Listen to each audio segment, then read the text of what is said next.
Қайырлы күн баршаңызға, сіздермен Аяла тәттілері. Бүгін осындай өте жұмсақ венский вафли жасаймыз. Ол үшін жұмыртқамызға қантымызды салып, үстіне ерітілген сары майды салып, жақсылап араластырамыз. Үстіне електен өткізілген ұнды салып, үстіне разрыхлитель салып, жақсылап араластырамыз. Үстіне жылы сүтті құйып, біркелкі масса болғанша, түйіршіктер қалмайынша осындай дәл видеодағыдай масса жасаймыз.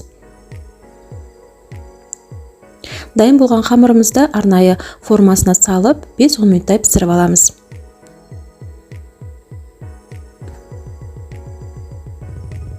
Каналымда үнемі шығып отыратын оңай әрі ерекше рецепттерді жібере алмас үшін Аяла тәттілері YouTube каналыма тіркеліп алыңыздар. Міне достар, өте жұмсақ, өте нәзік венский вафлиміз дайын. Міндетті түрде жасап көріңіздер. Видео ұнаса лайк, комментарий жаза кетіңіздер.